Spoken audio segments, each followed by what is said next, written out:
రెండవ సమూయేలు గ్రంథము 5వ అధ్యాయము 10వ వచనాన్ని ఒకసారి చదువుకుందాం. దావీదు అంతకంతకు వర్ధిల్లెను, సైన్యములకు అధిపతియగు యెహోవా అతనికి తోడుగా ఉండను. దేవునికి స్తోత్రం కలుగును గాక. హల్లెలూయా. దేవుని బిడ్డలారా, దావీదు అంతకంతకు వర్ధిల్లుతా పోయినాడంట.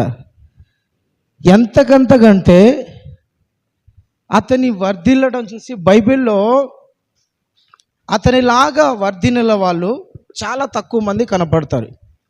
దావీదు అంతకంతకు వర్ధిల్లుతా పోయినాడంట. ఎందుకు అంతకు వర్ధిల్లుతా పోయినాడంటే దేవుడు అతనికి తోడుగా ఉన్నాడు. సైన్యములకు అధిపతి యెహోవా అతనికి తోడై ఉన్నాడు గనుక దావీదు అంతకంతకు వర్ధిల్లుతా పోయాడు. గొర్రెలు కాచుకునేవాడు, పెంట కుప్పల మధ్య తిరుగుతున్నవాడు, అడవులలో తిరుగుతున్నవాడు, అతన్ని తీసుకుపోయి దేవుడు సింహాసనం మీద కూర్చోబెట్టి ఇజ్రాయేల్ ప్రజల మీద దేవుడు రాజుగా అతన్ని అభిషేకించాడు. గొర్రెలు కాచుకునే స్థాయి అక్కడి నుంచి తీసుకుపోయి ఇజ్రాయేల్ ప్రజలకు దేవుడు రాజుగా దావీదును నిలబెట్టాడు. అది అంతకు వర్ధిల్లుతా పోయినాడంట. ఒకసారి వర్ధిల్లడం కాదు, అంతకు స్టెప్ బై స్టెప్ దేవుడు ప్రతిసారి అతన్ని అంచెలంచెలుగా అభివృద్ధి పరుస్తున్నాడు, అంచెలంచెలుగా దీవిస్తున్నాడు, అంచెలంచెలుగా ఆశీర్వదిస్తున్నాడు, అంచెలంచెలుగా ఫలింపజేస్తున్నాడు. అతని స్థాయి దేవుడు ప్రతిరోజు, ప్రతి సంవత్సరము, ప్రతి నెల మారుస్తూనే పోతున్నాడు అతని స్థాయి. కారణం ఏంటంటే దేవుడు అతనికి తోడుగా ఉన్నాడు. ఒక వ్యక్తితో దేవుడు తోడుగా ఉంటే, యేసయ్య ఒక వ్యక్తితో తోడుగా ఉంటే ఆ వ్యక్తి అంటే దేవుని బిడ్డలారా అంతకంతకు వర్ధిల్లుతా పోతాడు, కానీ దిగజారుతా ఉన్నాడు.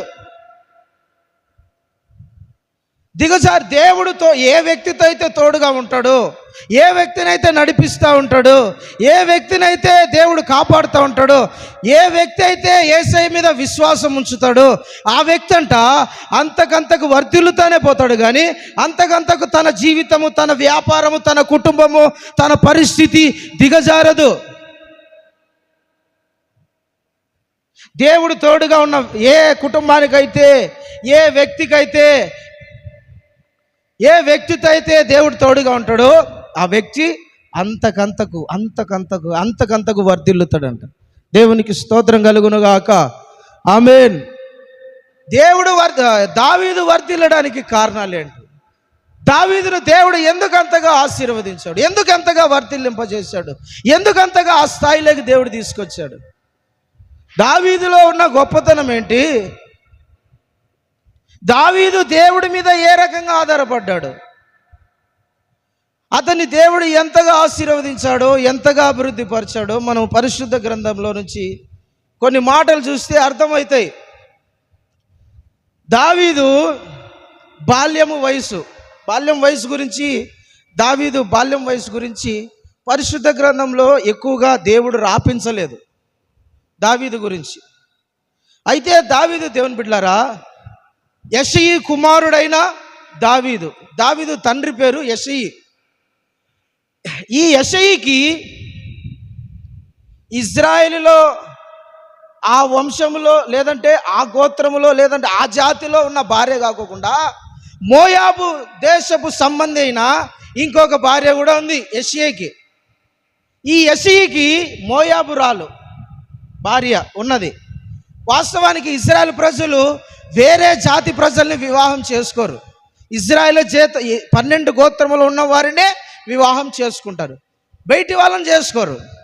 అయితే ఈ యెషయి ఏం చేసినాడంటే మోయాబు దేశస్తురాల్ని పెళ్లి చేసుకున్నాడు.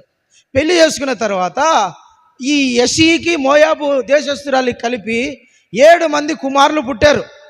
ఇంకా కొంతమంది స్త్రీలు కూడా ఉన్నారు. తర్వాత ఏం జరిగిందంటే ఈ యెషయి సన్హెద్రిన్ అనే సభకు 70 మంది ఉంటారు. అందులో ఒక సభ్యుడు ఇతను. సన్హెద్రిన్ సభ అనేది ఉంటుంది. మనకు హైకోర్టు ఎట్టనో సుప్రీంకోర్టు ఎట్టనో ఇజ్రాయెల్ ప్రజలకు సన్హెద్రిన్ అనేది ఒక సభ ఉంటుంది. దాంట్లో నుంచే ఇజ్రాయెల్ ప్రజలు ఏదైనా తప్పు చేస్తే అక్కడి నుంచే చట్టం. ఇజ్రాయెల్ ప్రజలు ఏదైనా ఒకటి అమలు చేయాలంటే, ఆ దేశంలో ఏదైనా ఒక చట్టం రిలీజ్ చేయాలన్నా, ఏది చేయాలన్నా కూడా ఆ సన్హెద్రిన్ అనే సభలో నుంచే బయటికి రావాలా.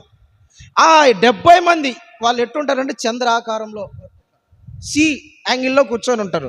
ఆ 70 మందిలో ఎస్ఈ కూడా ఒకడు. అయితే ఈ ఎస్ఈ అక్కడ చట్టంలో రాయబడిన మాట ఏంటంటే, అన్య దేశస్తురాలని కొన్ని చట్టాలు ఉన్నాయి, కొన్ని రూల్స్ ఉన్నాయి వీళ్ళకు. ఆ రూల్స్కు వ్యతిరేకంగా ఎవరైనా ప్రవర్తిస్తే ఆ 70 మందిలోంచి క్యాన్సిల్ చేస్తారు ఆ వ్యక్తిని. ఈ ఎస్ఈ మోయాబస్తురాల్ని పెళ్లి చేసుకున్నాడు, వివాహం చేసుకున్నాడు. మోయాబు దేశస్తురాల్ని వివాహం చేసుకుంటే ఈ 70 మందిలో ఒక మెంబర్గా, ఒక సభ్యునిగా గుర్తించారు. ఎస్ఈ దగ్గరికి వచ్చి అన్నారు, బాబు నువ్వేమో ఈ మోయాబస్తురాల్ని వివాహం చేసుకున్నావు, మన ధర్మశాస్త్ర ప్రకారము, మన చట్ట ప్రకారము అలా వివాహం చేసుకుంటే ఈ సభలో మెంబర్షిప్ ఉండదు అంటే ఏం చేయమంటావు? ఒకటి, ఈ సభలో మెంబర్షిప్ అన్న వదులుకో, లేదా ఆ మోయాబస్తురాలనైనా వదిలేసాయి అని చెప్పారు. ఇప్పుడు చట్టసభలో ఉండటమే అతనికి కొంచెము మేలు అనిపించింది. చట్టసభలో ఉండటమే మేలు అనిపించి తన భార్య అయిన మోయాబస్తురాల్ని వదిలేశాడు. వదిలేసిన తర్వాత భార్యాభర్తల సంబంధం అయితే కొనసాగుతూ ఉంటుంది కదా. చట్టంలో అందరికీ చెప్పేశాడు, ఇక మీదటి నుంచి ఈమె నా భార్య కాదు, నేను వదిలేశాను అని. 7 మంది పిల్లలు, ఇద్దరు అక్కలు, 2 కూతుర్లు, 7 మంది మగ పిల్లలు కూడా ఉన్నారు.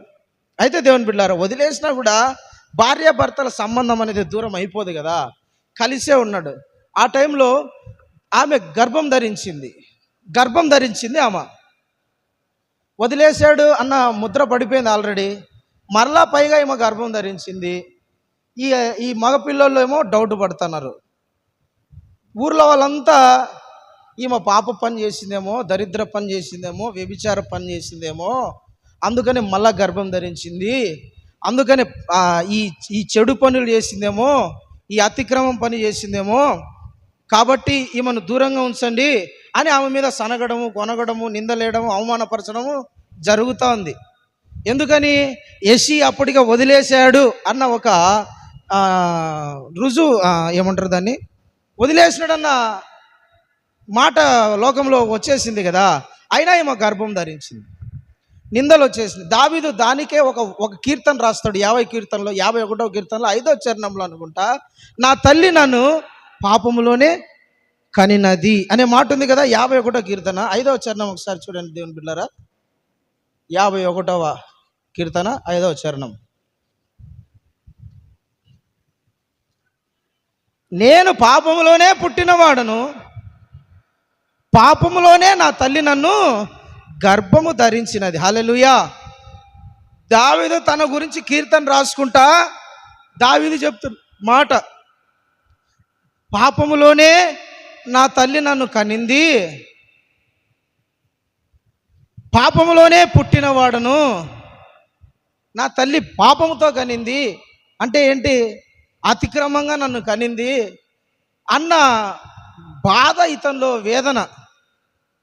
దేవుని బిడ్డలారా, దావీదు పుట్టకముందు తనని నిందించేవాళ్ళు, తన తల్లిని నిందించేవారు, అవమానపరిచేవాళ్ళు, రకరకాలుగా మాట్లాడుకుండేవారు. పుట్టాడు మొత్తానికి. అయితే దావీదు పుట్టిన తర్వాత ఈ 7 మంది పిల్లలు ఉంటారు కదా, ఈ మగ పిల్లలు, వాళ్ళు కూడా దావీదుని అవమానపరిచేవాళ్ళు. రే, నువ్వు మా తండ్రికి సంబంధించినవని కాదురా, నువ్వు బయటనివిరా, నువ్వు అన్యునివిరా, నువ్వు మా దగ్గర ఉండకూడదు, నువ్వు మాతో కలిసి తినకూడదు, నువ్వు మాతో కలిసి ఉండకూడదు, నువ్వు దూరంగా ఉండాలా, నువ్వు పక్కన ఉండాలా, అన్ని దావీదుకు సపరేట్, తన కుటుంబంలో సపరేట్గా ఉండేటి. అన్నలు ఎప్పుడు కూడా గౌరవించేవాళ్ళు కాదు, ప్రేమించేవాళ్ళు కాదు, దగ్గర తీసుకునే వాళ్ళు కాదు, ఆదరించేవాళ్ళు కాదు, ప్రోత్సహించేవాళ్ళు కాదు, ప్రేమించేవాళ్ళు కాదు, తృణీకరించేవాళ్ళు, దూరం పెట్టేవాళ్ళు, నానా రకాలుగా మాటలు మాట్లాడేవాళ్ళు.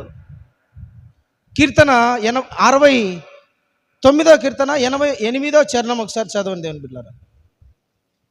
69వ కీర్తన 8వ చరణం. నా సహోదరులకు నేను అన్యుడనైతిని, నా తల్లి కుమారులకు పరుడనైతిని. హల్లెలూయా. తన తల్లి తన సహోదరుల గురించి చెప్తున్నాడు.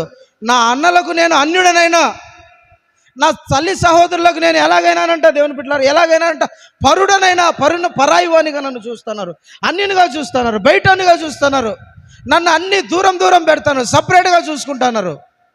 నన్ను అందరితో కలిసి తిననీయడంలా, నన్ను అందరితో కలిసి వాళ్ళందరూ ఆనందంగా ఉన్నప్పుడు నన్ను దూరం చేస్తున్నారు, నన్ను ఒక అన్యునిగా చూస్తున్నారు, నన్ను బాధ పెడుతున్నారు. నా హృదయంలో దుఃఖము, వేదన, హృదయం నిండా బాధతో నిండిపోయి ఆ కీర్తన రాస్తున్నాడు. ప్రభువా, నా అన్నలు నన్ను దూరం చేశారయ్యా, నా అన్నలకు, నా ఇంట్లో నా తల్లి సహోదరులకు నేను పరాయి వాడిని అయిపోయినా. ప్రభువా, అన్యజనుడిని ఏ విధంగా చూస్తారో ఆ విధంగా నన్ను చూస్తున్నారు. అన్యజనుడు ఇజ్రాయేలుతో, యూదునితో కలిసి భోంచేయడానికి వీలుండదు. అపోస్తుల కార్యములు 10వ అధ్యాయంలో మనం చూస్తాం కదా, చదవద్దండి. అన్యుడు అయిన పేతురు ఆడ మాట్లాడతాడు, యూదులు అన్యజనులతో సహవాసమైనను చెయ్యరు కదా అని ఉంటుంది. వాళ్ళతో కలిసి భోజనం కూడా చేయరు. యూదులు చాలా నిష్టగా ఉంటారు. యూదా జత అంటే ఇజ్రాయేల్ ప్రజలతో కాకుండా బయట వాళ్ళతో కలిసి భోజనం కూడా వాళ్ళు చేయరు. దావీదును అట్లా చూసేవాళ్ళు అన్నలు, దూరం. ఒక అన్యజనుడిని ఏ విధంగా చూస్తారో ఆ విధంగా ఈ 7గురంట తమ్ముడైన దావీదుని అలా చూసేవాళ్ళు, తృణీకరించేవాళ్ళు, దూరం పెట్టేవాళ్ళు, ఎందులోనూ కలవనిచ్చేవాళ్ళు కాదు, ఎందులోనూ పార్టిసిపేట్ చేయనిచ్చేవాళ్ళు కాదు, అన్నిటిలో దూరం పెట్టేవాళ్ళు. అది కాకుండా అన్నలంతా గొప్ప గొప్ప స్థాయిలో ఉంటే దావీదును మట్టుకు గొర్రెలు కాచుకునే పని ఇచ్చినారు. దావీదుకు యెషయి మంచి డబ్బున్నవాడు, ఆ దేశంలో మంచి సంపన్నుడు. ఎందుకంటే బోయాజు మనవడు కదా. బోయాజు గొప్ప ఆసామి. బోయాజు రూతు గ్రంథంలో రూతు భర్త అయిన బోయాజు గొప్ప ధనవంతుడు, ఆ దేశంలోనే గొప్పవాడు, శ్రీమంతుడు అన్న పేరుంది బోయాజుకు. బోయాజు మనవడు ఎట్లుంటాడు? గొప్పవానిగానే ఉంటాడు. యెషయి కూడా గొప్పవాడు, బాగా డబ్బున్నవాడు, సంపన్నుడు, అతనికి ఏం కొదవలేనాడు. 7 మంది పిల్లలు ఒక స్థాయిలో ఉంటే దావీదును మట్టు గొర్రెలు మేపుకుండే పనికి అప్పగించేసి, రే నువ్వు మాతో కలవడానికి వీల్లేదు, మా వ్యాపారంలో తలదూర్చడానికి వీల్లేదు, మాతో కలిసి పని చేయడానికి వీల్లేదు, తండ్రి ఆస్తిలో నీకు పాలి పంపులు లేదు, నువ్వు ప్రత్యేకంగా బ్రతకాల, నువ్వు దూరంగా ఉండాలా, నీ కంచము నీ మాంసము నీ నీ నీ అంతా వేరుగా ఉండాలా, మాతో కలిసి నువ్వు బ్రతకడానికి వీళ్ళ అని దావీదును తృణీకరించాడు. గొర్రెలు మేపుకుండే పని అప్పగించాడు. మనం దావీదు స్థానంలో ఉండి మనం ఆలోచిస్తే ఎట్లుంటుంది తెలుసిన? ఒక పక్క లోకమంతా నిందేస్తుంది, లోకమంతా తక్కువ చేసి మాట్లాడుతుంది. ఇంకో పక్క కుటుంబంలో వాళ్ళే తక్కువ చేసి, నిందించి, అవమానపరిచి, దూరం పెట్టి, రకరకాలుగా మాట్లాడి, సపరేట్గా ఉండు, మా కంచంలో ఎందుకురా, మా దగ్గర ఎందుకురా, నువ్వు తింటాను, అటు దూరం పోయి తిను. దావీదు రాగానే అందరు ఎవరు 7 మంది కూర్చొని బాగా నవ్వుకుంటూ ఆనందంగా సంతోషంగా ఉండేవాళ్ళు. దావీదు లోపలికి వస్తేనే ఎవరు దారి వాళ్ళు చెదిరిపోయి పక్కన కూర్చొని ఉంటారు. ఎంత బాధ ఉంటుంది. నేను వచ్చి కూర్చుంటానే 7 మంది ఏంది అదొక రకంగా అయిపోయారు, దూరం అయిపోయారు, నన్ను పక్కన పెట్టేశారు, నన్ను తక్కువగా చూస్తున్నారు. నేను కూడా మీ తమ్ముడినే కదా, అమ్మ నాకు తల్లే కదా, అమ్మ నా తండ్రే కదా, నా ఇల్లే కదా, నన్నెందుకు దూరం చేస్తున్నారన్న బాధ ఉంటుంది. లోకం చూస్తే రకరకాలుగా అవమానం, నిందలు, వేదనలు, బాధ. ఎటు చూసినా దావీదుకు నెమ్మది లేదు, సంతోషం లేదు, బాధ లేదు, ఆనందం లేదు. ఎటు చూసినా దుఃఖములో, వేదనలతో నిండిపోయినాడు. మనం ఆ స్థితిలో ఉంటే 1 సూసైడ్ అయినా చేసుకుంటారు, 2 పరమ దుర్మార్గులైనా అయిపోతారు. మానవుని లక్షణం అది. 1 ఆత్మహత్యన్నా చేసుకోవాలా, ఎందుకంటే నాకు ఇంట్లో మంచి స్థానం లేదు, అన్నల దగ్గర మంచి స్థానం లేదు, కుటుంబంలో నాకు పేరు లేదు, కుటుంబంలో నాకు స్థాయి లేదు, అటు వీధి లేకపోతే అక్కడ నాకు మంచి పేరు లేదు. సరే కలిసన్నా పని చేద్దాం అనుకుంటే నన్ను ఎక్కడో అడవులలో దూరం పంపించేసినారు. గొర్రెలు కాచుకుండే స్థితిలో నేను ఉండిపోయినా. నాకెందుకు ఈ జీవితం? ఎందుకు నాకు ఈ బ్రతుకు? ఎందుకు నాకు ఇది? ఎవరి కోసం బ్రతకాల? నేను ఎవరి కోసం జీవించాలా? ఎందుకోసం జీవించాలా? నేను చచ్చిపోతే బాగుంటుంది కదా, నేను మరణిస్తే నాకు సంతోషం కదా, నాకు సావే మరణమే శరణం అని దావీదు కీర్తనలు అంటాడు. మరణమై శరణముకు రాకే వచ్చానంటాడు. నాకు మరణమే దిక్కు, మరణము తప్ప నాకు ఇంకొక దారి లేదు. నన్ను పట్టించుకునే వాళ్ళు లేరు, ఓదార్చే వాళ్ళు లేరు, బలపరిచే వాళ్ళు లేరు, ప్రేమించే వాళ్ళు లేరు, దగ్గర తీసుకునే వాళ్ళు లేరు, ప్రోత్సహించే వాళ్ళు లేరు, నన్ను ఆదరించే వాళ్ళు లేరు. నాకెందుకు ఈ బ్రతుకు? నేను ఎందుకు బ్రతకాలి ఈ బ్రతుకు అని దావీదు హృదయం నిండా వేదనతో నిండిపోయి ఉన్నాడు. మనమైతే ఆ స్థితిలో ఉంటే దేవుని బిడ్డలారా, ఖచ్చితంగా ఆ స్థానంలో ఉంటే ఒకటి సూసైడ్ అయినా చేసుకుంటాడు మానవుడు, లేదా పరమ దుర్మార్గుడు అయిపోతాడు. చెడు అలవాట్లకు బానిస అయిపోయి హృదయం నిండా కక్ష, దేశము, నాకు అవకాశం దొరకాలి అని తొక్కుతా. ఏదో ఒక రోజు నాకు అవకాశం రానే రావాలా, వీళ్ళని పాతాళానికి తొక్కుతా, వీళ్ళని లేకోకుండా చేస్తా, నా కాళ్ళ కాడికి వచ్చేటట్టు చూస్తా, నా కాళ్ళు పట్టుకోవాలా, నన్ను చూసి తల దించుకొని అవమానంగా ఫీల్ అవ్వాలా, అట్లా అనుకుంటాడు. ఒకటి ఇట్లన్నా జరగాల, రెండు ఇట్లన్నా జరగాలి కదా. ఈ రెండు జరగకుండా ఉండదు. ఒకటి ఆ వేదన, బాధ, దుఃఖం తట్టుకోలేక ఏదో ఒకటి చేసుకోవాలనిపిస్తుంది, దూరంగా వెళ్ళిపోవాలనిపిస్తుంది. రెండోది అవకాశం దొరుకుతుందిరా, నాకు ఒక రోజు టైం వస్తుంది అంటారు కదా. నాకు ఒక రోజు టైం వస్తుంది, వచ్చినప్పుడు చెప్తా నీ కథ ఏందో అంటారు. వచ్చినప్పుడు చెప్తా నీ కథ ఏందో ఆ రోజు చెప్తా. దాచిపెట్టుకుంటారు హృదయంలో. నాకు అవకాశం రావాలా, ఉంటుంది దీనికి, ఉంటుంది ఏమోకు పక్కేస్తా నేను. హల్లెలూయా. దేవుని బిడ్డలారా, అవకాశం కోసం ఎదురు చూస్తూ ఉంటారు. కానీ దావీదు అట్లా అనలా. దావీదుకున్న మంచి లక్షణం ఏంటి తెలిసిన? దావీదు అట్లా అనలే. ఒక కీర్తనలోనే రాస్తాడు. అదే కీర్తన 69వ కీర్తనలో 20వ అధ్యాయం 21వ వచనం, 20-21 చదువునాను. 69వ చరణము చూడండి. నిందకు నా హృదయము బద్దలైపోయింది, నేను బహుగా కృషించిపోతున్నా. కరుణించు వారి కొరకు కనిపెట్టుకొని ఉంటాను కానీ ఎవ్వరూ కూడా లేరు. ఓదార్చేవారు ఉన్నారేమో అని కనిపెట్టుకుంటును కానీ ఎవరు కానరారు. వారు చేదును నాకు ఆహారముగా నాకు దప్పిగైనప్పుడు చిరకను త్రాగనిచ్చిరి. హల్లెలూయా. చూడండి దేవుని బిడ్డలారా, నా హృదయము ఎట్లయిపోయిందని తెలిసిన? బద్దలైపోయింది, పగిలిపోయింది. నా హృదయం బద్దలైపోయింది. వీళ్ళు మాట్లాడే మాటలకు, వీరనే మాటలకు, వీరు చేసే చేష్టలకు నా హృదయము బద్దలైపోయింది. సూటిపోటి మాటలతో గుచ్చి గుచ్చి మాట్లాడుతూ ఉంటే ఆ మాటలకు నా హృదయం బద్దలైపోయింది. చాటుగా మాట్లాడుకుంటున్నారు, 10 మందిలో మాట్లాడుకుంటున్నారు. ఎటు చూసినా నాకు నిందనే. కరుణించి వారు ఎవరైనా కరుణిస్తారేమో, దగ్గర తీసుకుంటారేమో, ఓదారుస్తారేమో అని ఎంత చూసినా కూడా ఒక్కడు కూడా దొరకడం లేదంట. దావీదు రాస్తున్నాడు కీర్తన, ఎంతో బాధతో, దుఃఖముతో రాస్తున్నాడు. దుఃఖము కరుణించే వారి కోసం నేను కనిపెట్టుకున్నా, ఎవరు కనిపించడం లేదు. ఓదార్చే వాళ్ళు ఏమైనా దొరుకుతారో, ఏం కాదులే నాన్న కూర్చోరా, ఏం కాదులే, వాళ్ళు కాకపోతే ఏంది, నేనున్నాలే, భయపడొద్దు అని ఓదార్చే వాళ్ళు ఏమైనా దొరుకుతారేమో అనుకుంటే ఓదార్చే వాళ్ళు కూడా దొరకడం లేదు. కరుణించే వాళ్ళు ఏమైనా దొరుకుతారంటే వాళ్ళు దొరకడం లేదు. ఓదార్పు లేదు. ఒక మనిషికి ఓదార్పు లేకుండా ఒక మనిషిని ఓదార్చగలిగిన వాళ్ళు ఉండాలి.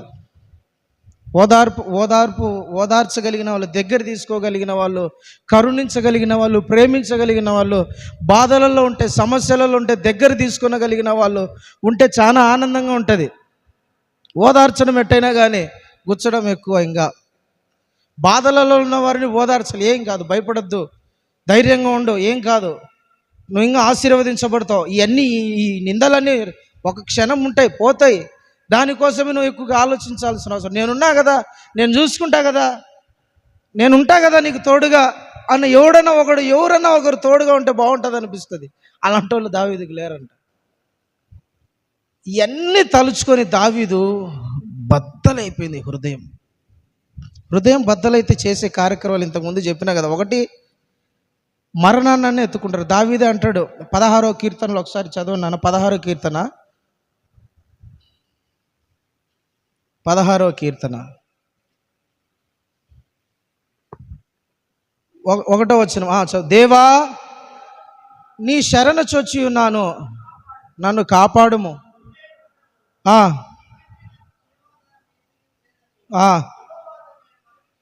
చాలు, హల్లెలూయా. నీ శరణు చొచ్చిన ప్రభువా, నువ్వే నన్ను కాపాడేవాడువు, నువ్వే నాకు క్షేమాన్ని ఇచ్చేవాడువు. మనుషులు ఎవరు కూడా క్షేమాన్ని ఇవ్వడం లేదు. దావీదుకున్న ఒక గొప్ప మంచి లక్షణం ఏంటి తెలిసిన? మనమైతే లోకాన్ని ఆశ్రయిస్తాం, మనుషులైతే లోకాన్ని ఆశ్రయిస్తారు, పగ పెంచుకుంటారు, దేశాన్ని పెంచుకుంటారు, లేదంటే ఏదేదో చేసుకోవాలనుకుంటారు. కానీ దావీదు ఏమనుకున్నాడంటే, దేవుని బిడ్డలారా, వీళ్ళంతా కాదు, నా దేవుడు ఉన్నాడే, ఆయన దగ్గరికి పోతే, ఆయనను ఆశ్రయిస్తే, ఆయన మీద విశ్వాసం ఉంచితే, ఆయన మీద ఆనుకుంటే, ఆయన మీద ఆధారపడితే, ఆయన మీద నేను నమ్మకం పెట్టుకుంటే ఆయన నన్ను నడిపిస్తాడు. లోకాన్ని చూడాలా, ఇంకా ఎవరన్నా ఏదో వచ్చి చేస్తారని వారి వైపు చూడాలా, ఎవరో వచ్చి ఏదో చేస్తారని వాళ్ళ మీద ఆశ పెట్టుకోలే.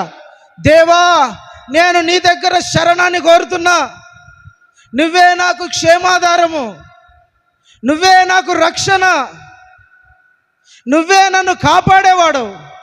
అందుకే నేను నీ మీద విశ్వాసం ఉంచిన, నిన్ను నమ్మిన, నీ వైపు చూస్తున్నా ప్రభు అని దావీదు దేవుని మీద విశ్వాసం ఉంచాడు. దేవునికి స్తోత్రం కలుగును గాక. హల్లెలూయా, హల్లెలూయా.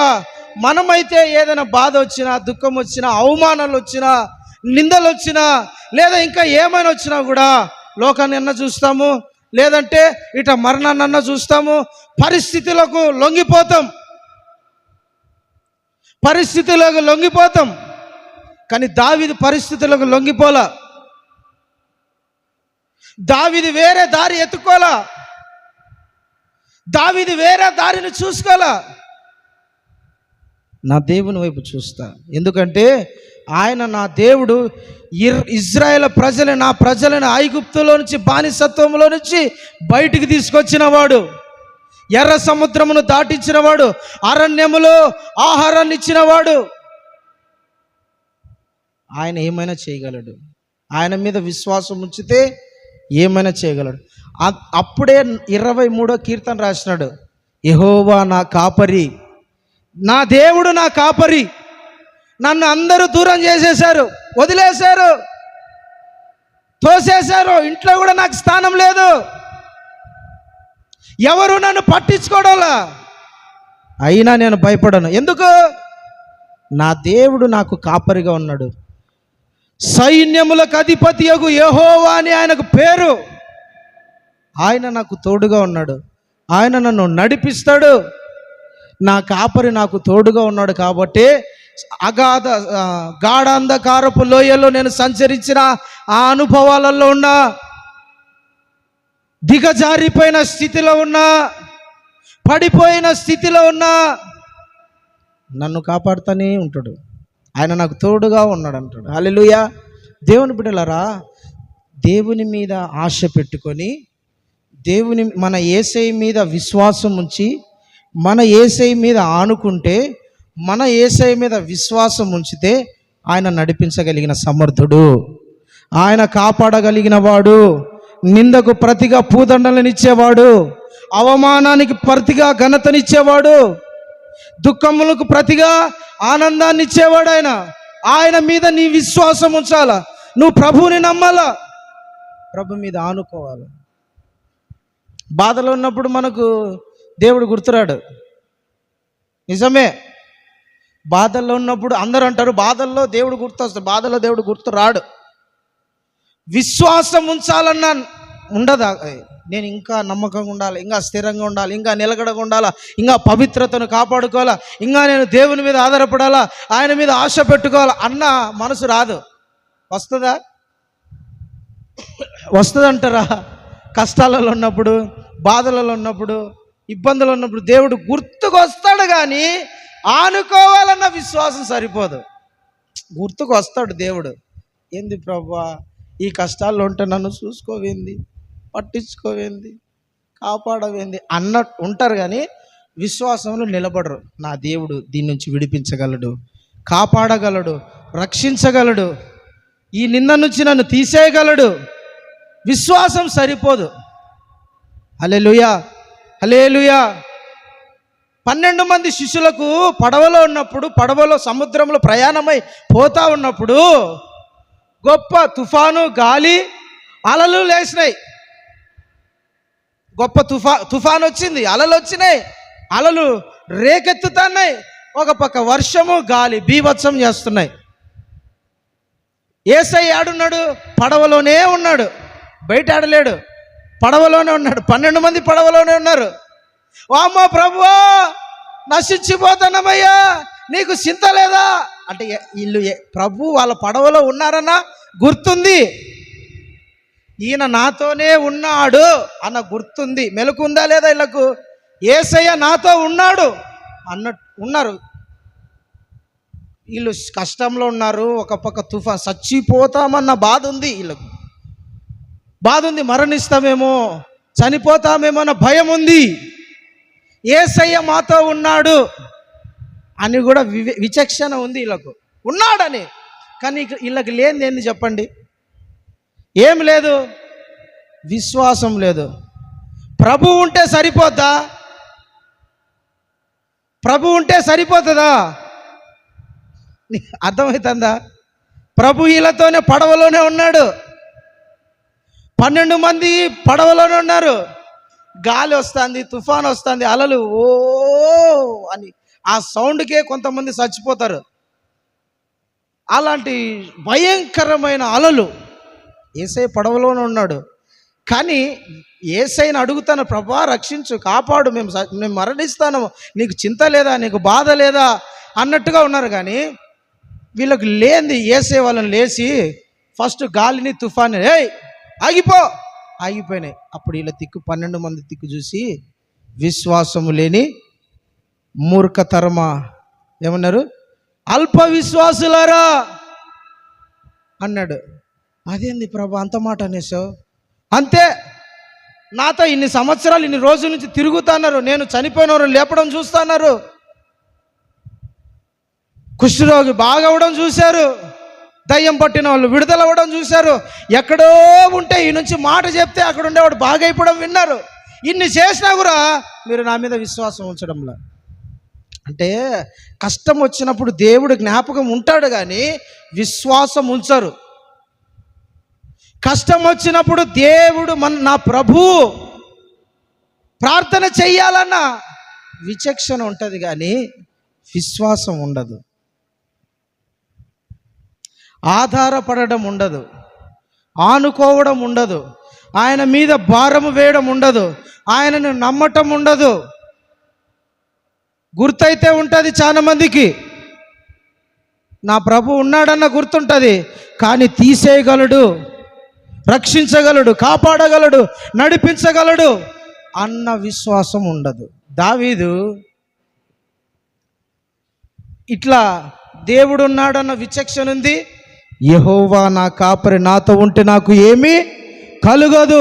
గాఢ అంధకారపు లోయలో నేను సంచరించిన, అవమానాల మధ్య ఉన్నా, నిందల మధ్య ఉన్నా, వేదనల మధ్య ఉన్నా, దుఃఖములో ఉన్నా, పేదరికములో ఉన్నా, ఒంటరితనంలో ఉన్నా, సింహము నన్ను తరుముతున్నా, ఎలుగు పంటి నన్ను చంపాలని తిరుగుతున్నా, నేను భయపడను. ఎందుకంటే నా ప్రభు నాతో ఉన్నాడు. ఆయన నాతో ఉంటే నాకే ప్రమాదం జరగదు. విశ్వాసం,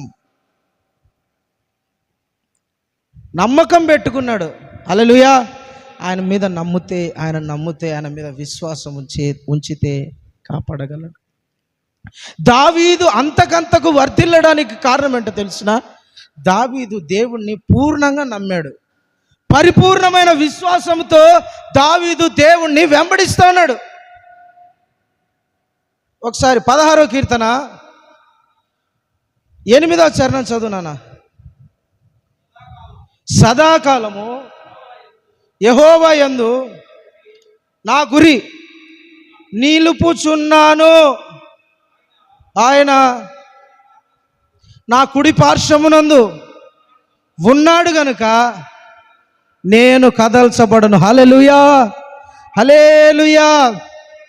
సదాకాలం ఎవరి మీద గురి పెట్టాడంట? ఎవరి మీద గురింది? మా నాయన మీద గురింది, రాజు మీద గురింది, మా ఇంట్లో అన్నల మీద గురింది, మా బంధువుల మీద, మా మామగారి మీద, మా అత్తగారి మీద, మా సహోదరుల మీద మా గురి అనడంలే దావీదు. ఎవరి మీద గురి పెట్టాడంటే దేవుని మీద గురి పెట్టాడు. ఆయన నా గురి సదాకాలము నిలుపుతా, నా మరణం వరకు ఆయన మీదనే నా గురి. ఎందుకంటే ఆయన నా కుడి పార్శ్వమున ఉన్నాడు. ఇట్రా రీ చైతన్య, ఎట్రా నాన్న, ఇల్లేరి, ఇట్రా ఇట్రా, నువ్వు ఇట్రా, తొందర పరిగి. ఇప్పుడు దావీదు పైకి రారా, దావీదుడు ఇంతే ఉంటాడు అనుకోండి, పిల్లగాడే. అప్పటి నుంచే వానికి తెలిసిపోతుంది కదా, ఎవరు నన్ను ఎట్ట మాట్లాడతారు అని తెలిసిపోతుంది కదా. దావీదు దేవుని మాటలు అప్పుడప్పుడు వింటూ ఉండేవాడు. వాక్యం దావీదుకి అర్థమైందంటే, నేను దేవుని మీద గురి పెట్టిన, దేవుణ్ణి నమ్మిన. దేవుడు మన ప్రభు అంట ఈయన కుడి పార్శ్వముని మీద ఉన్నాడు. ఎక్కడ? కుడి పక్కన, అంటే ఇది కుడి పక్కన. భార్య భర్తకు, మన భారతదేశ సాంప్రదాయంలో ఉంటుంది, భార్య ఎక్కడ ఉంటుంది? ఎడం పక్కన ఉంటుంది, భర్త కుడి పక్కన ఉంటాడు. ఇటు ఉంటాడు కదా. అంటే దానికి అర్థం ఏంటంటే, నువ్వు నా గుండెకాయ. అర్థమైందా? నా గుండె, నా ప్రాణం, నేను నిన్ను చూసుకుంటా, నీకే ఇబ్బంది రాకుండా అనే దానికి గుర్తుగా భార్యని కుడి ఎడం పక్కన పెట్టుకో, నా గుండె నాను అన్నట్టు కదా. దావీదును దేవుడు తన కుడి పార్శ్వమున, దావీదుకు దేవుడు తన కుడి పార్శ్వమున ఉన్నాడంట. నేను, నా దేవుడు కుడి పార్శ్వమున ఉన్నాడు కనుక నేను ఇట్లున్నాడు. దేవుడు దావీదుతో ఇట్లున్నాడు. వీడు కదులుతాడా? కదలడు. ఈయన మీద ఎవరు ప్రాణం ఉంది? ఎవరు ప్రాణం ఉంది? ఈడెవరు ప్రాణము? ఎవరి ప్రాణం? దేవుని ప్రాణం. ఇప్పటి నుంచి ఈడు ఎట్టుంటాడు? దేవుడు ప్రాణం. ఈయన ఎవరైనా తగులితే దేవుడు గమ్ము ఉంటాడా? ఎవరైనా ఏదైనా అంటే దేవుడు గమ్ము ఉంటాడా? దేవుడు సహిస్తూ ఉంటాడా? ఓర్చుకుంటాడా? ఎందుకు? ఈడు దేవుని ప్రాణం. ఈడు కదలడు. ఇంకా దేవుని మీద విశ్వాసం ఉంచినాడు. ప్రభువా అని నువ్వే నాకు, నేను నీ మీద, నన్ను పట్టుకోరా, ఇంకా పట్టుకోరట్లా, నువ్వు నా ప్రాణం అను, నా ప్రాణము. హల్లెలూయా. దేవునితో అంటున్నాడు, ప్రభువా నువ్వు నా ప్రాణం, నువ్వు నా కుడి పార్శ్వమున ఉన్నావు, నేను కదలను ప్రభువా, నేను జడియను, నేను సదాకాలం నీతో ఉంటా, నా ప్రాణం, నీ ప్రాణం నేను, నీ మీద నేను ఆశ పెట్టుకొని ఉన్నా, నేను కదల్చబడను ప్రభువా. హల్లెలూయా. దేవుని బిడ్డలారా, చిన్న వయసులో నుంచి దావీదు దేవుని మీద అలా ఆనుకోవడం స్టార్ట్ చేశాడు. ఏంటంట? ఆనుకోవడం. దేవా నేను చాలా కీర్తనలు ఉంటుంది, నేను దేవుని మీద ఆనుకొని ఉన్నానని ఉంటుంది కదా. దేవుని మీద దావీదు ఆనుకొని ఉన్నాడు, ఆధారపడ్డాడు, విశ్వాసం ఉంచాడు, నమ్మకం ఉంచాడు. అన్నలు వదిలేశారు, కుటుంబము అవమానపరుస్తా ఒంటరి చేసేసింది.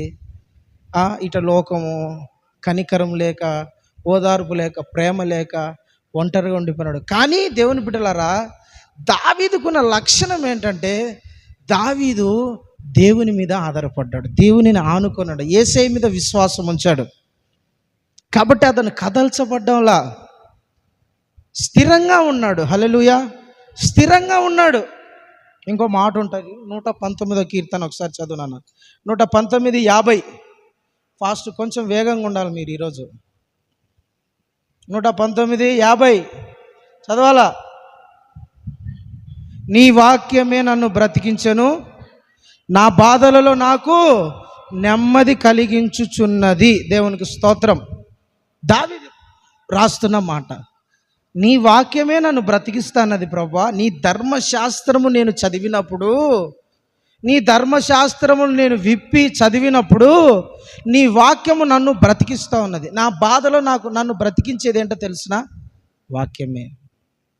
నువ్వున్నావు, నువ్వు నడిపిస్తావు, నువ్వు బ్రతికిస్తావు, నువ్వు కాపాడుతావు, నువ్వు రక్షిస్తావు, నువ్వు నన్ను ఒక పొజిషన్లో పెడతావన్న నమ్మకము నాకు నీ వాక్యమే కలిగిస్తుంది. నీ వాక్యమే బ్రతికిస్తా ఉన్నది. నా బాధలలో నెమ్మదినిస్తా ఉన్నది. ఒకటి, దావీదు వర్ధిల్లడానికి కారణం ఏంటంటే దావీదు దేవుని మీద సంపూర్ణమైన విశ్వాసము కలిగి ఉన్నాడు, ఆనుకొని ఉన్నాడు. బాధలలో కూడా మనము దేవుని ఎప్పుడెప్పుడు ఆనుకోవాలంటే బాగా ఉన్నప్పుడు కాదు, సదాకాలము. చెప్పండి, ఎప్పుడు? సదాకాలము. సదాకాలం అంటే ఎవ్రీ టైం కదా, దానికి సమయం ఉండదు, అసమయం ఉండదు. సదాకాలం ఆనుకొని ఉండాలి మనం ప్రభువు మీద. ఎవ్రీ టైం దేవుని మీద ఆనుకొని ఉండాలి.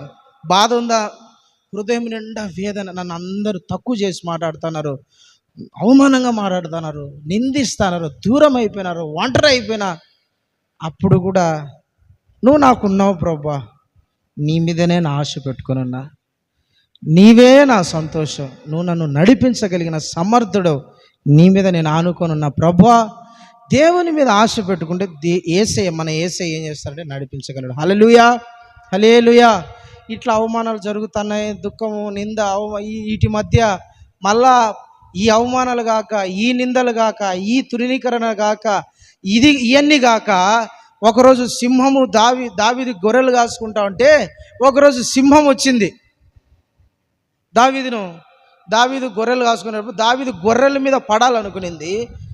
దావీదు ఆ సింహాన్ని చంపేశాడు. ఒకరోజు ఎలుగుబంటి వచ్చింది, దీనికి పైపెచ్చు, ఎలుగుబంటిని కూడా చంపేశాడు.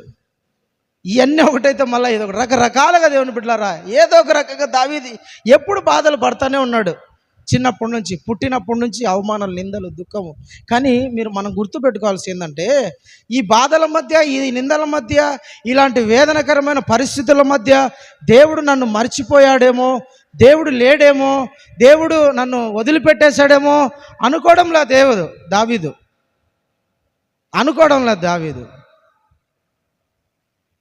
వదిలిపెట్టడంలా. దావీదు ఇన్ని బాధల మధ్య, ఇంత పరిస్థితుల మధ్య కూడా దావీదు దేవుని మీదనే ఆధారపడ్డాడు.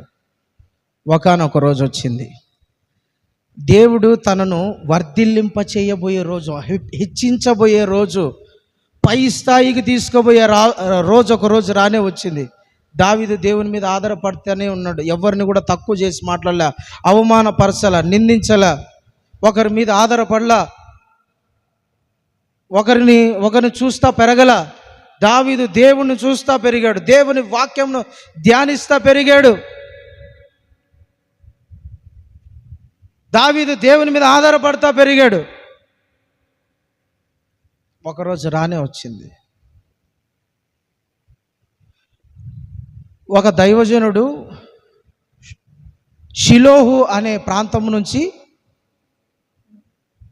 బెత్లెహేం అనే గ్రామానికి వచ్చాడు. దావీదు యెషీ వాళ్ళ కుటుంబం దగ్గరికి వచ్చాడు, బెత్లెహేం దగ్గరికి వచ్చాడు.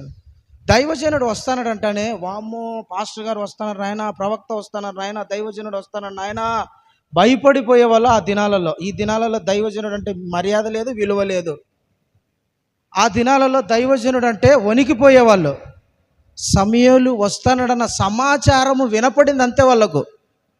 సమూయేలు మన ప్రాంతానికి దైవజనుడు వస్తున్నాడు సమాచారం వినపడేసరికి ఏమి మాట్లాడతాడో, ఏమి చెబుతాడో, ఏం మాట వినపడుతుందన్న భయము ప్రజలలో పుట్టింది.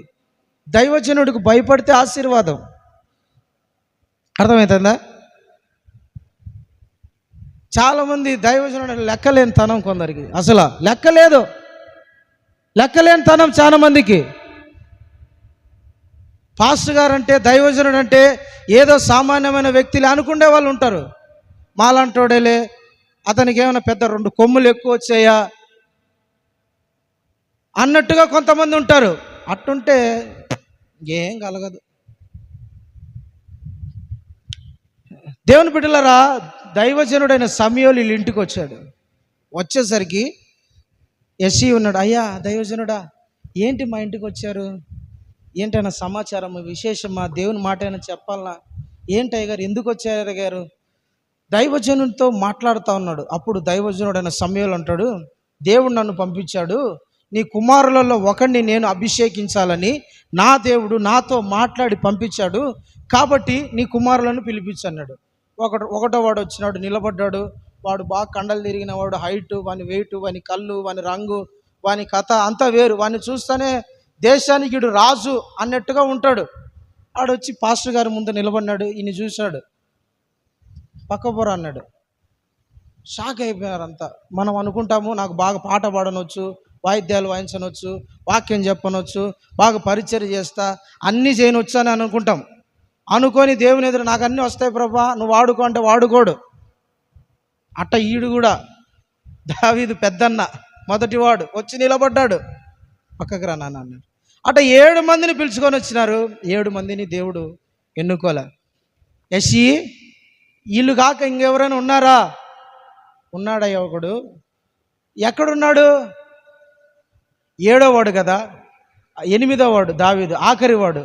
ఇప్పుడు తల్లిదండ్రులకు ఆఖరి వాని మీద ప్రేమ ఉంటుందా ఉండదా? ప్రేమ ఉంటుందా ఉండదా? ఆఖరి వాడిని ప్రేమిస్తారా ప్రేమించరా?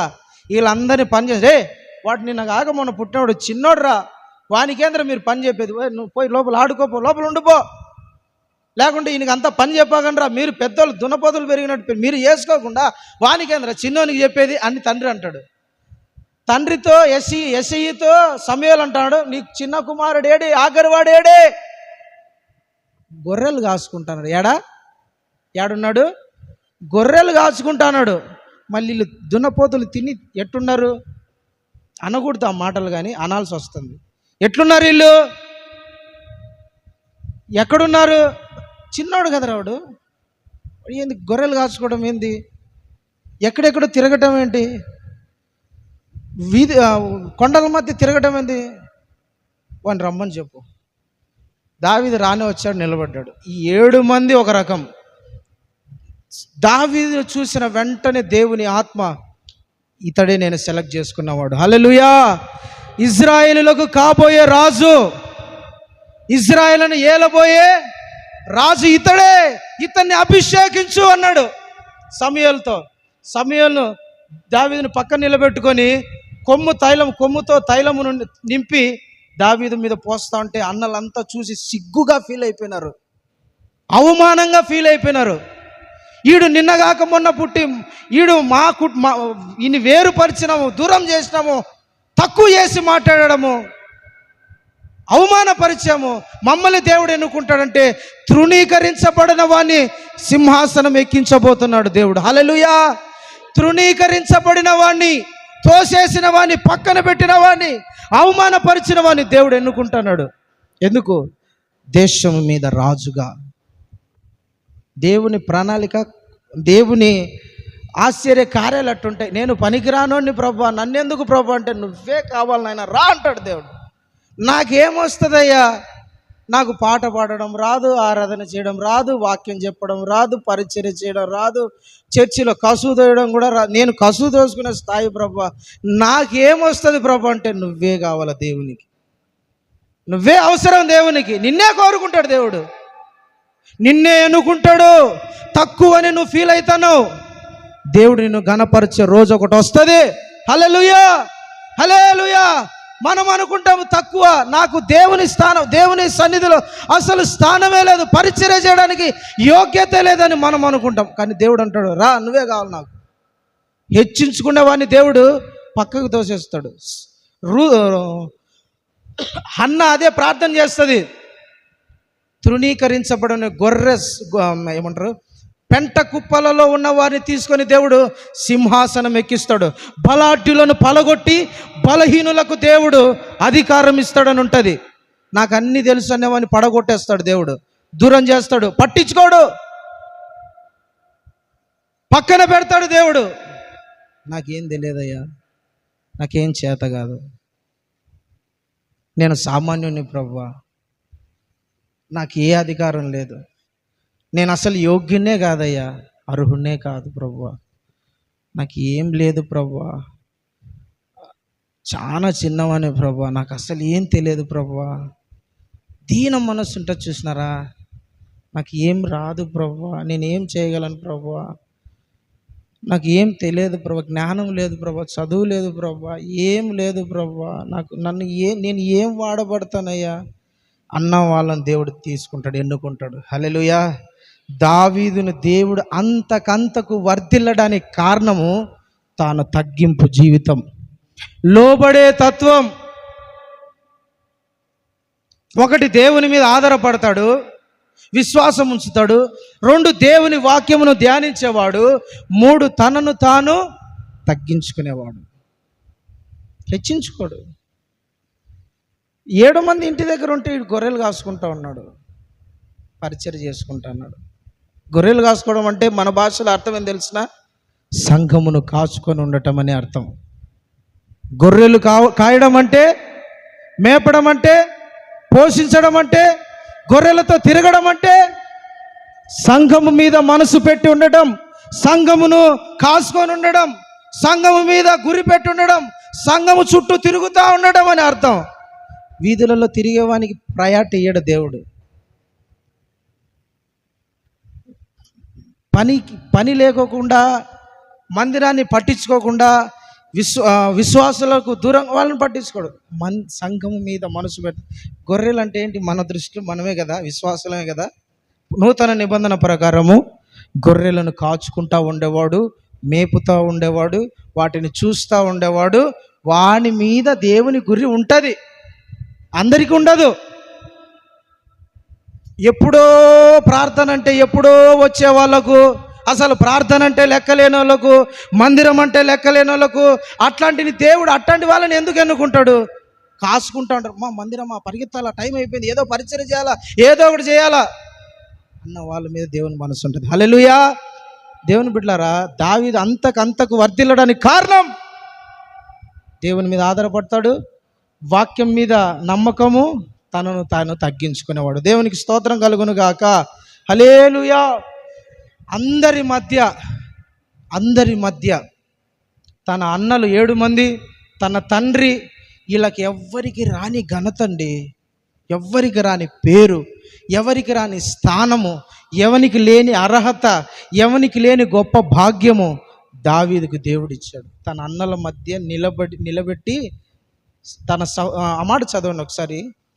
సమూయేలు గ్రంథం 16వ అధ్యాయం, మొదటి గ్రంథము, సమూయేలు మొదటి గ్రంథం 16వ అధ్యాయము 13వ వచనాన్ని చదవండి.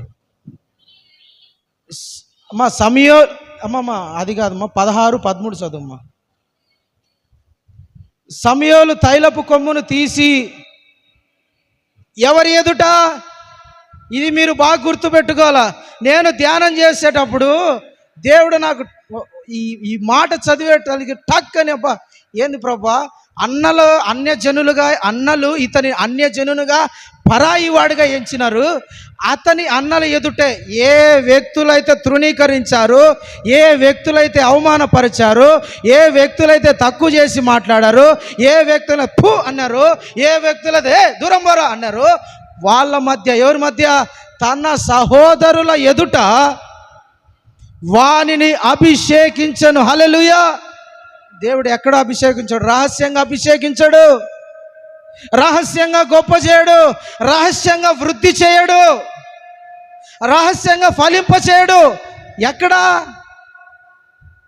ఎవరు అయితే తక్కువ చేసి మాట్లాడారో అదే అన్నల మధ్య 7 మంది చూస్తున్నారు, తండ్రి చూస్తున్నాడు, వాళ్ళ ఎదుట మోకాళ్ళు లొంగినాడు.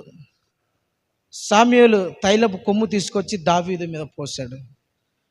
యెహోవా ఆత్మ అతని మీదికి బలముగా దిగి వచ్చానని ఉంటుంది. నాట నుండి యెహోవా ఆత్మ దావీదు మీదికి బలముగా దిగి వచ్చిందంట. హల్లెలూయా. ఆ రోజు నుంచి అన్నల ఎదుట దావీదు మీద దేవుని అభిషేకము, కొమ్ము తైలము ఎప్పుడైతే పోయబడిందో దేవుని ఆత్మ అతని మీదికి బలముగా దిగి వచ్చేసింది. హల్లెలూయా. తృణీకరించబడిన చోట, అవమానపరచబడిన చోట, నిందించబడిన చోట, వెలివేయబడిన చోట, తక్కువ చేయబడిన చోట దేవుడు అతన్ని ఘనపరుస్తున్నాడు, హెచ్చిస్తూ ఉన్నాడు, పొజిషన్ మారుస్తూ ఉన్నాడు. ఈరోజు నుంచి వాడు గొర్రెలు మేపడు. ఏం చేస్తాడు? దేవుని ఆత్మ అతని మీద ఉన్నది, బలమైన దేవుని ఆత్మ అతని మీద ఉన్నది. ఈ రోజు నుంచి సైన్యములను తరుముతాడు. యుద్ధ నైపుణ్యత కలిగిన అభిషేకం అతని మీదకి దిగి వచ్చేసింది. బలిష్ఠులను పడగొట్టగలడు, బలవంతులను పడదోయగలడు, శత్రువులను కూల్చగలడు. యుద్ధ నైపుణ్యత కలిగిన అభిషేకం అతని మీదకి దిగి వచ్చేసింది. ఎప్పుడు? బాల్యం వయసులోనే. దేవుని బిడ్డలారా, మనం ఎక్కడైతే అవమానపరచబడతామో, తక్కువ చేయబడతామో, దేవుని మీద నమ్మకం ఉంచితే, విశ్వాసం ఉంచితే, ఆయన వాక్యము మీద ఆధారపడితే, మనల్ని మనం తగ్గించుకుంటే దేవుడు మనల్ని మరలా వాళ్ళ మధ్యనే ఘనపరుస్తాడు. దేవునికి స్తోత్రం. ఒకటి, దావీదు అంతకంతకు ఒక స్థాయి పెంచినాడా? ఏ స్థాయి? ఇప్పుడు వీళ్ళ అన్నలు ఎట్టబడితే అట్లా మాట్లాడడానికి ఉండదు. ఎందుకు ఉండదు? వీళ్ళని సపరేట్ చేయడానికి ఉండదు, వీలుండదు. అవమానపరచడానికి ఉండదు, తక్కువ చేసి మాట్లాడేదానికి ఉండదు. ఎందుకు తెలుసునా? ఇతని మీద పరిశుద్ధాత్మను తైలము పోయబడినది. ఇప్పుడు దావీదును చూస్తాను అన్నలు భయపడాలా, వణికిపోవాలా, గడగడ వనకాల.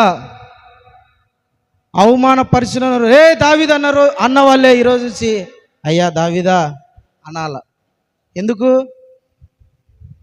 మామూలుడు కాదు వచ్చి అభిషేకించింది, మామూలు వ్యక్తి కాదు, దైవజనుడు వచ్చాడు, కొమ్ము తైలము పోసినాడంటే ఇంక అయిపోయి ఫైనల్. అది దేవుని ఎన్నికలో ఉన్నాడని ఈరోజు నుంచి ఈ వ్యక్తిని అన్నానికిలా ఎట్టబడితే అట్లా మాట్లాడడానికి సపరేట్. ఇతనికి ఇంకా సపరేట్ ఈరోజు నుంచి పరిచర్య చేయాలి ఇతనికి. దేవునికి స్తోత్రం కలుగును గాక. హల్లెలూయా, హల్లెలూయా. అవమానపరిచిన చోటే పరిచర్య చేయాల, తక్కువ చేసిన చోటే పరిచర్య చేయాలి. ఆ స్థాయికి దేవుడు తీసుకొని వచ్చాడు. అది కాకుండా ఇంకో మాట చూడండి, 18వ అధ్యాయము 8-9 వచనాలు చదవండి.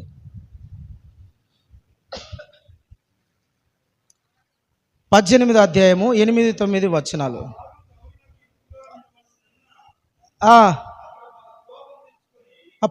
7 చదవండి, 7 చదవండి. ఆ స్త్రీలు ప్రతిగానములు చేయుచు వాయించుచు సౌలు 1000 కొలదియు దావీదునకు 10,000 కొలదియును శత్రువులను హతము చేసనని ఆ మాటలు సౌలుకు ఇంపుగా ఉండనందున బహు కోపము తెచ్చుకొని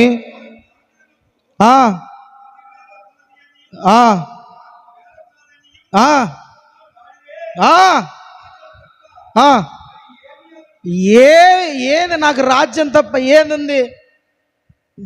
సాలయ్య గారు, దావీదును దేవుడు అభిషేకించిన తర్వాత ఇజ్రాయెల్ దేశంలో ఫిలిస్తీన్లకు ఇజ్రాయెల్ దేశాలకు ఒక యుద్ధం జరుగుతుంది.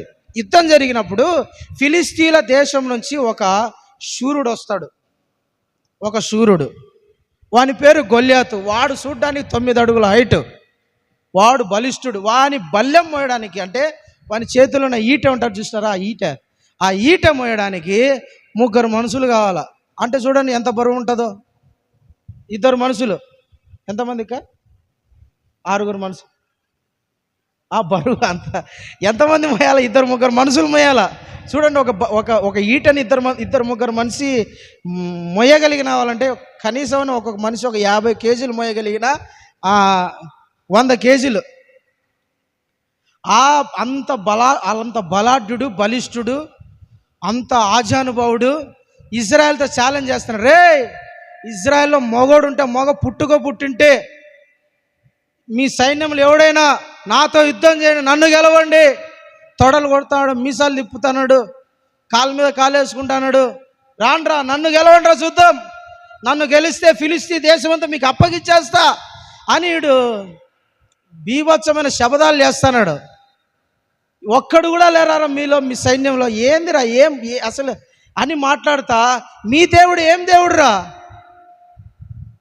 ఏది రకరకాలుగా దేవుడిని దూషించడం స్టార్ట్ చేసినాడు. దావీదుకి అప్పుడు కోపం వచ్చింది. దావీదు వయసు చాలా చిన్నదండి, చాలా చిన్న వయసు. దావీదుకు రోషం వచ్చింది.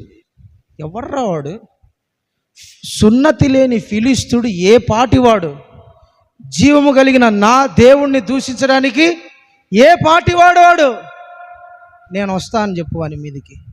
అరే దావీదా, నువ్వు పిల్లోనివిరా, రాజు అంటాడు సౌలు, నువ్వు నీకేం చేద్దారా, వాడు మేమే కండలు తిరిగిన వాళ్ళమే, యుద్ధము నైపుణ్యత, యుద్ధం చేయగలిగిన స్థాయి ఉన్న మాకే వాడిని చూస్తే భయం వేస్తుంది, నువ్వు చూస్తే బచ్చగానేవి, నీకెందుకురా ఈ యుద్ధాలు పోయి గొర్రెలు కాచుకోపోరా బాబు అంటాడు.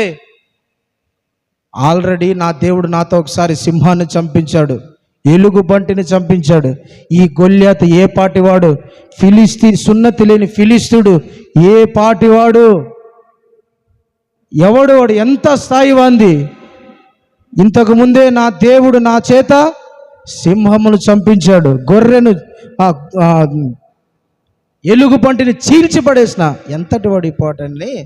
దావీదు, మీకు స్టోరీ అంతా తెలుసు. ఇంకా రాళ్ళు పెట్టుకొని పోయి ఒడిశలో గిర సండే స్కూల్ పిల్లలు చెప్పినా చెప్తారు, గిర తెప్పి వాడిని నుడుతుటను కొట్టేసరికి వాడు కింద పడిపోయి చచ్చిపోతాడు. ఇజ్రాయేల్ ప్రజలు శూరులు, పేరు పొందిన వారు, గొప్పవాళ్ళు, యుద్ధ నైపుణ్యత తెలిసిన వాళ్ళు కూడా జయించలేని ఆ జయము, ఆ యుద్ధము దావీదుతో దేవుడు చేయించాడు. హల్లెలూయా. ఎట్లా? దేవుడు అతనికి తోడుగా ఉన్నాడు, దేవుని అభిషేకము తోడుగా ఉన్నది. దేవుని బిడ్డలారా, మన మీద దేవుని ఆత్మ, దేవుని అభిషేకం మనతో ఉంటే మనము అద్భుత కార్యాలు దేవుడు మన ద్వారా అద్భుత కార్యాలు చేయించగలడు, ఆశ్చర్య కార్యాలు చేయించగలడు, మహిమగల కార్యాలు చేయించగలడు.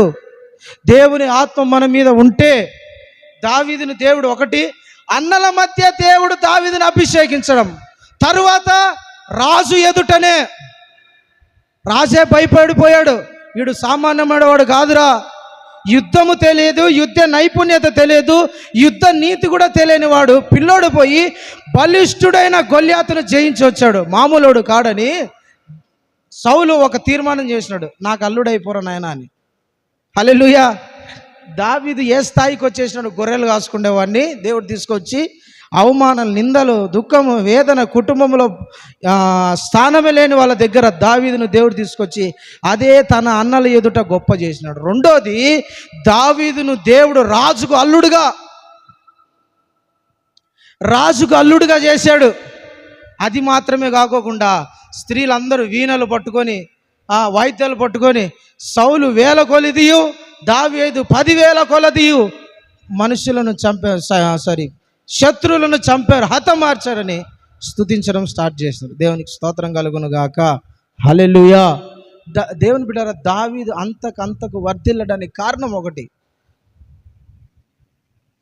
వాక్యం, దేవుని మీద విశ్వాసం ఉంచడం, దేవుని వాక్యాన్ని నమ్మటం, తర్వాత తనను తాను తగ్గించుకోవటం, దేవుని ఆత్మ అతని మీద ఉండటము. దేవుని ఆత్మ చేత అతను నడిపించబడతా ఉన్నాడు. అది మాత్రమే కాకుండా దావీదును పొగుడుతూ ఉన్నారు చాలామంది. దావీదు 10,000 మందికి, దావీదు గొప్పవాడు, దావీదు శూరుడు, దావీదు వీరుడు, దావీదు 10,000 మందిని చంపాడు, దావీదు గొప్పవాడు, దావీదు లాంటోడు లేడు భూమి మీద, దావీదు లాంటోడు అంత గొప్పవాడు లేడని స్త్రీలందరూ కలిసి దావీదును పొగుడుతూ ఉంటే సౌలుకు మంటెక్కిపోయింది. ఏందిరా, రాజును నేను, ఈ దేశానికి రాజును, ఆఫ్టర్ ఆల్ వీడు బచ్చాగాడు, నిన్న కాక మొన్న అసలు యుద్ధమే తెలియని వాడు, ఈయనేదంతా పొగుడుతున్నారు. ఇతనికి కాలింది సౌలుకు. చాలామంది అంతే, ఎవరైనా పొగడబడతా ఉంటే ఓర్చుకోలేరు, భరించలేరు, తట్టుకోలేరు. ఎవరైనా కొంచెం బలంగా వాడబడతారంటే అయిపోయి, నాకన్నా ఎక్కువగా వాడబడతానరే, నాకన్నా ఎక్కువగా పరిచర్య చేస్తున్నారే, నాకన్నా ఎక్కువగా ప్రార్థన చేస్తున్నారే అన్న ఫీలింగ్ వస్తుంది. అది సౌలు ఆత్మ. ఏమాత్మ? సౌలు ఆత్మ. సౌలు అంతే, ఓర్వలేని తనము అని ఉంది కదా ఇందాక చదివిన దాంట్లో. ఏం తనము? ఓర్వలేని తనం. అది ఉండకూడదు మనలో, అది ఉండకూడదు దేవుని బిడ్డలారా. సౌలుకుంది ఓర్వలేని తనం. దావీదును 10,000 కొలిది అని పొగుడుతా అంటే, ఒరే నా దగ్గర రాజ్యం తప్ప ఏముందిరా, ఒక ఇల్లు మాత్రం ఉంది, ఇంట్లో వాళ్ళంతా ఈనిపాటే అన్నట్టు. అర్థమైందా? ఇల్లు మాత్రమే నాది, నా పేరు మీద ఉంది, ఇంట్లో వాళ్ళంతా ఈని వాళ్ళే, అందరు ఇంటికే పోతుంటారని అర్థం. ఏం లాభం చెప్పండి? అది సౌలు ఆ బాధ. ఇల్లు మాత్రం రాజ్యం మాత్రం నా మీద ఉంది, మిగతాదంతా దావీదుకు ఉంది. మనుషులంతా దావీదుకు అనుకూలంగా మారిపోయారు. అనుకూలంగా మారితే ఏమి? నీ స్థానం నీకు ఉండదా? అనుకూలంగా మారితే ఏమి? ఇప్పుడు రాజ్యం అంతా దావీదును పొగిడినా రాజు నువ్వే కదా. నీ స్థానం నీకుంటుంది, నీ ఘనత నీకుంటుంది, నీ మెప్పు నీకుంటుంది. నీకు ఎప్పుడైతే ఈర్ష్య మనసు వస్తుందో ఆ స్థాయి కూడా దిగజారిపోతావు. హల్లెలూయా. దావీదును దేవుడు తన అన్నల ఎదుట అభిషేకించడం మాత్రమే కాదు, దావీదును దేవుడు రాజుకు అల్లుడు చేయడం మాత్రమే కాదు, దావీదును దేవుడు రాజ్యానికి అనుకూలంగా, ప్రజలందరూ దావీదుకి అనుకూలంగా మారిపోయినారు ఇప్పటి నుంచి. మొన్నటి వరకు ఈడ అనేవాళ్ళు ఇప్పుడు కూడా దావీదా నువ్వు సూపర్ అయ్యా, నువ్వు గొప్పవానివయ్యా, నీలాంటోడు మా దేశం లేడు తెలుసా, వీళ్ళంతా ఇడు పోతాను చూసినావా యుద్ధసూరుడు, మొన్నటి వరకు మీసాలు దిగి తొడగొట్టి నా అంత గొప్పటోడు లేడు అనుకున్నావు, వాడు కూడా నీ ముందర బచ్చగాడరా దావీదు అంటున్నారు. హల్లెలూయా, హల్లెలూయా. మొన్నటి వరకు ఇంత హైటు, బలము, ఇంత శక్తి, ఆడు కూడా దావీదు ముందర పోతుంటే దావీదును పొగుడుతున్నారు. ఆయన పట్టించుకోవడంలే. దావీదు ఎంత స్థానం వచ్చింది తెలిసిన? రాజ్యం అంతటిలో ఇప్పుడు దావీదు మీదనే కన్ను దృష్టి పడింది. రాజ్యం అంతటికి ప్రజలందరి కన్నులు దావీదు మీద ఉన్నాయి. హల్లెలూయా. అంతకంతకు వర్ధిల్లుతూ వెళ్ళాడు, అంతకంతకు ఆశీర్వదించబడుతున్నాడు, అంతకంతకు దేవుడు గొప్ప చేస్తున్నాడు, అంతకంతకు దేవుడు ఫలింపజేస్తున్నాడు, అంతకంతకు దేవుడు స్థానాన్ని పెంచుతూ ఉన్నాడు, అంతకంతకు దేవుడు తన ఇంటిలో గొప్ప పేరు తీసుకొచ్చాడు, తర్వాత ప్రజల మధ్య గొప్ప పేరు తీసుకొచ్చాడు, తర్వాత దేశంలో గొప్ప పేరు తీసుకొచ్చాడు, ఆ తర్వాత దేవుడు సింహాసనం మీద కూర్చోబెట్టాడు. దేవునికి స్తోత్రం. డైరెక్ట్ సింహాసనం అపాయింట్ చేయడు. ఫస్ట్ నిన్ను నీ ఇంట్లో గొప్ప వ్యక్తులుగా, నీ ఇంట్లో నిన్ను ఒక గొప్ప వ్యక్తిగా మారుస్తాడు. నీ ఇంట్లోనే నిన్ను ఒక గొప్ప వ్యక్తిగా మారుస్తాడు దేవుడు. నీ ఇంట్లో వాళ్ళు నీకు లోపడ్డం లేదేమో, ఎదురు తిరుగుతున్నారేమో, తక్కువ చేసి మాట్లాడుతారేమో, అవమానపరుస్తున్నారేమో, నీచముగా చూస్తున్నారేమో, లేనిపోని మాటలతో నిన్ను గుచ్చుతున్నారేమో, నేను ప్రకటించే యేసయ్య మాటను విని ఆయన మీద ఆధారపడి కొంచెము సేపు కొన్ని రోజులు ఓర్చుకో. నిన్ను ఎవరైతే అవమానపరిచినారో ఆ కుటుంబంలోనే దేవుడు నిన్ను నిలబెడతాడు, గొప్ప పొజిషన్లోకి తీసుకొస్తాడు, దేవుడు పై స్థాయిలోకి తీసుకొస్తాడు. ఎక్కడ దేవుడు తీసుకొచ్చాడో ముందు రాజ్యంలో కాదు, తన అన్నల మధ్య దేవుడు గొప్ప చేసినాడు. తర్వాత బంధువర్గాలు, రాజ్యముల మధ్య, తర్వాత రాజు దగ్గరే అంతకంతకు వర్ధిల్లుతా ఉన్నాడు. గొర్రెలు కాసుకుంటూ ఉండేవాడు, సింహాసనము స్థాయికి వచ్చేసాడు. దేవుని బిడ్డలారా, నువ్వు కూడా అంతకంతకు వర్ధిల్లాలంటే దేవుని మీద ఆధారపడటం నేర్చుకో, విశ్వాసం ఉంచు, వాక్యం మీద నీకు మనసు ఉండాలి, నిన్ను నువ్వు తగ్గించుకోవాలా, ఓర్చుకునే స్థాయిలోకి రావాలా. ఎదురు తిరిగే స్వభావం మనకు ఉండకూడదు, ఎదురు తిరగకూడదు. దావీదు ఎదురు తిరిగింటే, అన్నల మీద ఎదురు తిరిగింటే వచ్చేదా స్థాయి, ఇచ్చేవాడా ఆ ఘనత? ఎదురు తిరగల, ఓర్చుకుంటా ఉన్నాడు, సహిస్తూ ఉన్నాడు. అందరు అంటన్నా, నిన్ను అందరూ అనొచ్చు, తక్కువ చేసి మాట్లాడచ్చు, నువ్వు ఓర్చుకోవాలా. తిరిగి ఒక మాట అనేసినావు అనుకో పోతుంది. ఒక మాట చాలు, ఒకే ఒక మాట చాలు. మత్తయి సువార్తలో ఉంది, నీ మాటను బట్టే నీతిమంతుడవనియు, నీ మాటను బట్టే దుర్నీతి పడురవనియు నువ్వు తీర్పు తీర్చబడతావు. నీ మాటను బట్టే. ఒక మాట చాలండి, ఒక మాట చాలు. నీ స్థాయి తగ్గిపోవడానికైనా నీ స్థాయి పెరగడానికైనా ఒక మాటే చాలు. మాట మాట్లాడితే సరిపోద్ది. దేవుడు నిన్ను నిలబెట్టాలన్నా నువ్వు పడిపోవాలన్నా మాట సరిపోతుంది, క్రియలు అవసరంలా. మాట అందుకనే చాలా జాగ్రత్త, ఓర్చుకొని ఉండాలి, సహించాలా, తట్టుకోవాలా. నువ్వు హెచ్చించేంత వరకు నాకు ఓర్పి ప్రభువా. నువ్వు నిలబెట్టిన రోజు నన్ను తక్కువ చేసి మాట్లాడిన వాళ్ళు వచ్చి వందనాలు వందనాలు వందనాలు వందనాలు వందనాలు వందనాలు వందనాలు చెప్పిపోతుంటారు. హల్లెలూయా హల్లెలూయా. దేవుడు మీ అందరిని ఆ స్థాయిలోకి తీసుకొచ్చునుగాక. అంతకంతకు నా దేవుడు మిమ్మల్ని వర్ధిల్లింప చేయునుగాక. దావీదును దేవుడు ఏ విధంగా గొర్రె పెంట మధ్యనున్న వాడిని తీసుకొచ్చి సింహాసనం మీద కూర్చోబెట్టాడు, ఆ స్థాయిలోకి మీ అందరినీ దేవుడు తీసుకొచ్చునుగాక. ఎక్కడైతే అవమానపరచబడ్డారో, నిందించబడ్డారో, తక్కువ చేయబడ్డారో, మీరు మనుషుల చేత తక్కువగా మాట్లాడబడ్డారో, నా దేవుడు అక్కడే మిమ్మల్ని అందరినీ ఘనపరచునుగాక, గొప్ప చేయునుగాక, సింహాసనం ఎక్కించునుగాక. వారే పొగిడే స్థితిలోకి నా దేవుడు మిమ్మల్ని తీసుకొచ్చునుగాక. ఆమేన్.